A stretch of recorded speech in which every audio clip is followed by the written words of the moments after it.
Sorry sir. ആ വക്കീലിന്റെ ബുദ്ധി അതിന്റെ പിന്നിൽ. പത്രക്കാർക്ക് വാർത്തയല്ലേ വേണ്ടത്, അവർക്ക് വാർത്ത ഞാൻ ഉണ്ടാക്കി കൊടുക്കാം.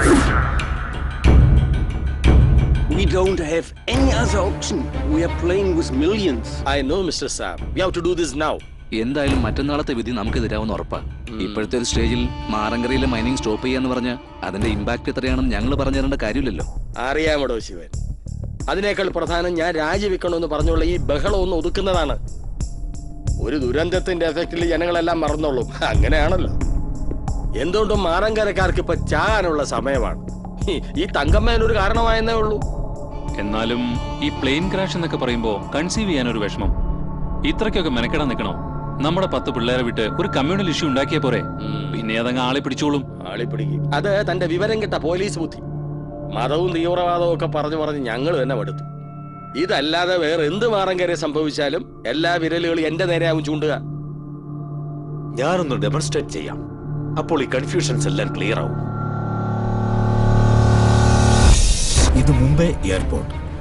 ഇന്ത്യയിലെ ഏറ്റവും വലിയ മദ്യ വ്യവസായികളായ തഹേരിയ ഗ്രൂപ്പിന്റെ പ്രൈവറ്റ് എയർക്രാഫ്റ്റ് നാളെ ഈവനിംഗ് കൃത്യം 4:20 മുംബൈയിൽ നിന്നും ടേക്ക് ഓഫ് ചെയ്യും. കൊച്ചിയിലെ അവരുടെ ഡിസ്റ്റിലറിയിലേക്കുള്ള ഹൈലി ഇൻഫ്ലേമബിൾ ലിക്കർ ബാരൽസുമായാവും നാളെ അത് കേരളത്തിലേക്ക് പറക്കുന്നത്. ഇത് നമ്മുടെ ടാർഗറ്റ് മാറങ്കര ഗ്രാമം. തഹേരിയ ഫ്ലൈറ്റിന്റെ പെർമിറ്റഡ് ട്രാൻസിറ്റ് പാത്തിലാണ് മാറങ്കര ഗ്രാമം. കൃത്യം 5:55 ആ ഫ്ലൈറ്റ് മാറങ്കരയ്ക്ക് മുകളിലെത്തും. ഫ്ലൈറ്റിലുള്ള എസ്കേപ്പ് മെഷേഴ്സ് ഉപയോഗിച്ച് പൈലറ്റ് രക്ഷപ്പെടും. ഫിലിപ്പൈൻ കാശ് കിട്ടിയാൽ അയാൾ എന്തും ചെയ്യും. ഫ്ലൈറ്റ് നേരെ മാറങ്കരയിലേക്ക് ക്രാഷ് ലാൻഡ് ചെയ്യും. എൻജിൻ തകരാറ് കൊണ്ടുണ്ടായ തികച്ചും നാച്ചുറലായ ഒരു ആക്സിഡന്റ്. ക്രാഷ് ലാൻഡ് ചെയ്യുന്നതോടെ ഫ്ലൈറ്റിനകത്തുള്ള ലിക്വർ ബാരൽസും എക്സ്പ്ലോഡ് ചെയ്യും. A huge blast.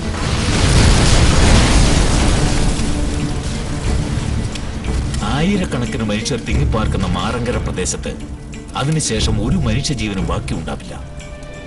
A clean wipe out. ആർക്കും മറിച്ചൊന്ന് ചിന്തിക്കാൻ ചെറിയൊരു സ്പേസ് പോലും ബാക്കി വെക്കാതെ വളരെ ദാരുണമായ ഒരു അപകടം. Quite natural. അതോടെ തങ്കമ്മ തീരുന്നു, നമ്മുടെ എല്ലാവരുടെയും ഇമീഡിയറ്റ് പ്രശ്നങ്ങൾ തീരുന്നു. ആരെ വെബ്കാം ഓൺ ചെയ്ത്? നമ്മുടെ നാട്ടിൽ ഇങ്ങനെയൊക്കെ നടക്കുമോ? സുധി ഇങ്ങനെ ഇല്ലാതാക്കാമെങ്കിൽ, ഞങ്ങൾ ഇങ്ങനെ ട്രാപ്പ് ചെയ്യാമെങ്കിൽ ഇവർക്ക് എന്തും ചെയ്യാൻ പറ്റും. ഇതിന്നിവിടെ സംഭവിക്കും. ആയിരക്കണക്കിന് പാവങ്ങൾ മരിക്കും. ഇന്ന് ഈവനിങ് 4:20 മുംബൈയിൽ നിന്ന് ഫ്ലൈറ്റ് ടേക്ക് ഓഫ് ചെയ്യും.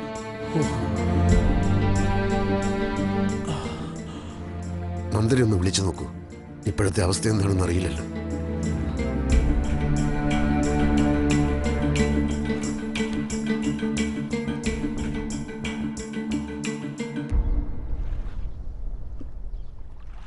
സ്വിച്ച് ഓഫ് തന്നെ.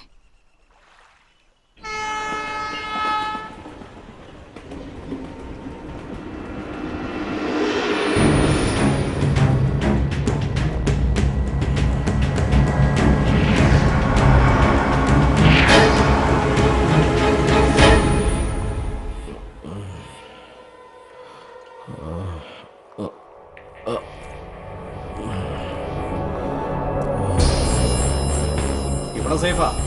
ആ, എന്റെ ശിവൻ സാറെ ആ DGPയോടും മന്ത്രിയോടൊന്ന് പറ. അടി ശരിക്കും കൊണ്ടുണ്ട്. ഇനി വെച്ചോണ്ടിരുന്ന പണിയാവും, പറഞ്ഞേക്കാം. ഇക്ക സംഗതി പശക, അവന്റെ തല പൊട്ടി ചോര പോയിക്കൊണ്ടിരിക്കുക. ഉടനെ എന്തെങ്കിലും ചെയ്തില്ലെങ്കിൽ 4-5 മണിക്കൂറിനുള്ള അവന് പണി കിട്ടും.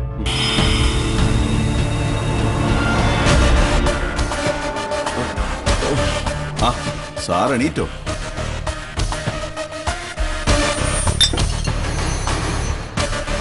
ഞങ്ങൾ ഇന്നലെ സാറിന്റെ വീട് വരെ പോയിരുന്നു.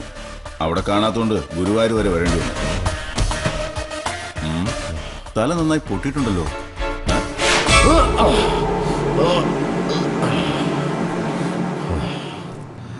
എനിക്കറിയാം നിങ്ങളെ. അണലി ഷാജി എന്നല്ലേ നിങ്ങളുടെ പേര്? ചിലരങ്ങനെയും വിളിക്കും. എന്നെ പോലുള്ളവർക്ക് അതൊക്കെയല്ലേ ഒരു ഐഡന്റിറ്റി. ഏത് മന്ത്രിയെ കുറിച്ചാ അയാൾ ബസ് സംസാരിച്ച്?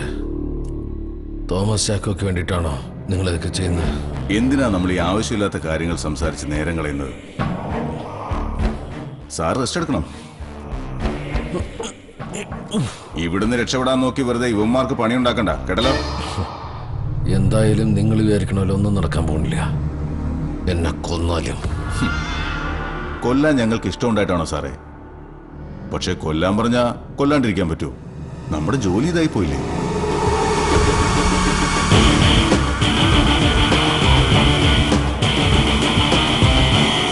അവൾ എങ്ങനെ രക്ഷപ്പെട്ടെന്ന് തനി പറയുന്നത്? മൂവാറ്റുപുഴ വരെ നമ്മുടെ പിള്ളേർ അവളുടെ പുറകെ തന്നെ ഉണ്ടായിരുന്നു. വഴിയിൽ എവിടെ വെച്ചാ മിസ്സായത്? നിങ്ങളെയൊക്കെ ഈ പണിയേപ്പിച്ച് എന്നെ വേണം പറയാൻ. അവളിപ്പോ കൊച്ചിയിലുണ്ടോ? എന്തെങ്കിലും ഒന്ന് വാ തുറന്ന് പറയും. അവൾക്ക് നമ്മൾ പറഞ്ഞു മുഴുവൻ കിട്ടിക്കാണോ തോമച്ച? അതവളുടെ കയ്യിലുണ്ട്. I can feel it. ഇനിയിപ്പോ എന്താ ചെയ്യടോ? അതെങ്ങനെ ടി വിയിൽ വന്നാ? ക്യാമറയും മൊബൈലും കൊണ്ടു കിടക്കുന്ന പത്രക്കാരെ കണ്ടിട്ടുണ്ട്. ഈ കമ്പ്യൂട്ടർ കൊണ്ട് പടം പിടിക്കാൻ പറ്റുമെന്ന് ഇപ്പോഴാണ് മനസ്സിലായത്. സാർ, അനുരാധയുടെ ഫോൺ ഇപ്പൊ റിംഗ് ചെയ്യുന്നുണ്ട്. മിനിസ്റ്റർ. ഹലോ, എവിടെയാടി നീ? നന്ദൻ എവിടെ? വക്കീലിനൊന്നും പറ്റിയിട്ടില്ല. ഇപ്പോൾ നീ കോമൺ സെൻസ് കാണിച്ചാൽ വക്കീൽ ജീവിക്കും, നീയും ജീവിക്കും. ഈ കൊലക്കേസ് ഉണ്ടാക്കിയത് ഞാനാണെങ്കിൽ അതിൽ നിന്ന് നിങ്ങളെ രക്ഷപ്പെടുത്താനും എനിക്ക് പറ്റും. ഞാൻ വീൺവാക്ക് പറയാറില്ല, അറിയാമല്ലോ. എനിക്ക് നന്ദനോട് സംസാരിക്കണം. സംസാരിക്കുക മാത്രമല്ല, ഇനിയുള്ള കാലം നിങ്ങൾക്ക് സുഖമായി ജീവിക്കുകയും ചെയ്യാം. ഞാൻ സഹായിക്കാം നിങ്ങളെ. പകരം എനിക്കെന്താണ് വേണ്ടതെന്ന് അറിയാമല്ലോ. എനിക്ക് നന്ദനോട് സംസാരിക്കണം. ഇങ്ങനെ ഫ്രാൻറ്റിക് ആവുകയല്ല നിന്നെപ്പോലെ ബുദ്ധിയുള്ള ഒരു പെണ്ണ് ഇപ്പൊ ചെയ്യേണ്ടത്. B practical. നിങ്ങൾക്ക് ഞാൻ പറയുന്നത് മനസ്സിലാവുന്നില്ലേ? എനിക്ക് നന്ദനോട് സംസാരിക്കണം. എനിക്കറിയണം നന്ദൻ ജീവനോടുണ്ടോന്ന്. ഓക്കെ, എനിക്ക് മനസ്സിലായി. 5 മിനിറ്റിനുള്ളിൽ വക്കീൽ നിന്നെ വിളിക്കും. ഇതിനിടയിൽ നീ പത്രക്കാരുടെ സൂത്രങ്ങളൊന്നും കാണിക്കാൻ നിൽക്കല്ലേ. ഇതിന്റെ വേറെ കോപ്പി ഉണ്ടാക്കുക, വേറെ പലർക്കും അയച്ചു കൊടുക്കുക. വക്കീലിനെ വേണ്ടെങ്കിൽ മാത്രം അത്തരം സാഹസത്തിനൊക്കെ പുറപ്പെട്ടാൽ മതി. ഇല്ല, നീ അതിനൊന്നും മെനക്കിടില്ല. കാരണം വക്കീലിനെ നിനക്ക് അത്ര ഇഷ്ടമാണെന്ന് എനിക്കറിയാം. ആ ഷാജിയെ വിളിച്ചു വരും പറ. അവളെ കിട്ടിയാ ചെയ്യേണ്ടത് എന്താണെന്ന് അറിയാമല്ലോ. ഇത് അയാളുടെ ചതിയാണെങ്കിലോ? ഈ നമ്പർ ഉപയോഗിച്ച് അയാൾക്ക് നമ്മളെ ട്രേസ് ചെയ്യാം. നമുക്കിവിടുന്ന് പെട്ടെന്ന് പോവാം.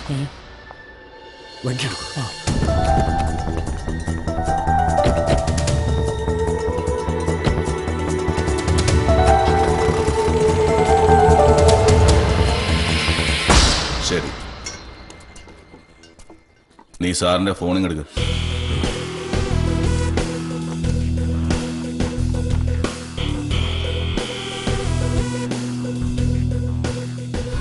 സാറിന്റെ വൈഫാണല്ലോ ഇത്.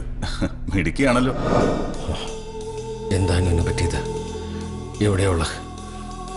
സാറ് തന്നെ നേരിട്ട് ചോദിച്ചോളൂ.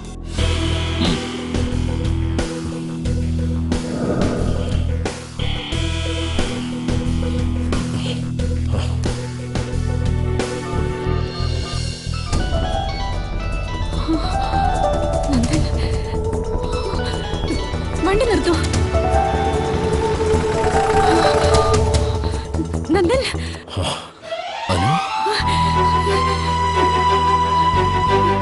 എവിടെയാ നന്ദൻ? എനിക്കിപ്പോ കാണണം. എനിക്ക് കുഴപ്പമൊന്നുമില്ല. എന്താ നടക്കുന്നത്? ഇവർക്ക് എന്താ വേണ്ടത്?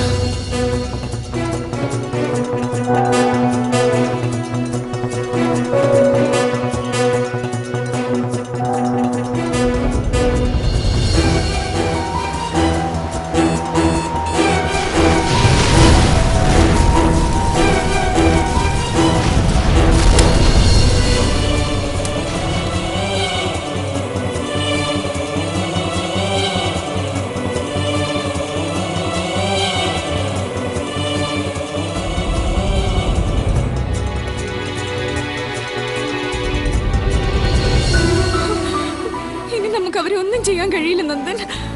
എല്ലാരും അവരുടെ കൂടെയാ. നീ സേഫ് ആണല്ലോ അല്ലേ? അവരുടെ ആളുകളും പോലീസും ഒക്കെ എന്റെ പുറകെ. ഞാൻ എന്താ ചെയ്യേണ്ടത്? മതിയല്ലോ സാർ, ഇനി ഞാൻ സംസാരിക്കാം. നന്ദൻ, നന്ദൻ. സാറിനൊരു കുഴപ്പമില്ല മാഡം. മിനിസ്റ്റർ പറഞ്ഞ സാധനം കൊണ്ട് മാഡം കൃത്യം അരമണിക്കൂറിനുള്ളിൽ അങ്കമാലി സെന്റ് ജോസഫ് ചർച്ചിന് മുന്നിൽ എത്തിയാൽ മതി. അവിടെ ഒരു ബ്ലാക്ക് പൾസറിൽ ഞങ്ങളുടെ ഒരാൾ വരും. സാധനം അയാളുടെ കയ്യിൽ കൊടുത്തു വിട്ടാൽ മതി. അത് കഴിഞ്ഞ് സമയം പോലെ സാറ് വീട്ടിലെത്തിക്കോളും. അത് പറ്റില്ല. മാഡത്തിന് ഞാൻ പറഞ്ഞത് മനസ്സിലായല്ലോ. സമയത്തിന്റെ കാര്യത്തിൽ ഞാൻ വളരെ പങ്ക്ച്വലാണ്. അപ്പോ സെന്റ് ജോസഫ് ചർച്ച്.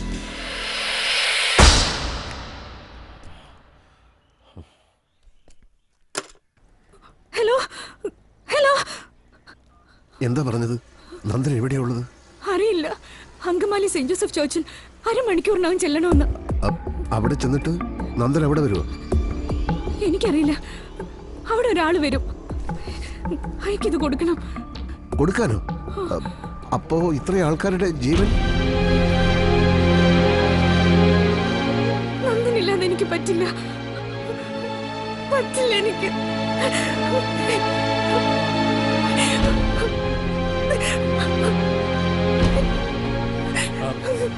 നമുക്ക് പോവാം. അരമണിക്കൂർ എത്തിയാ പോരെ?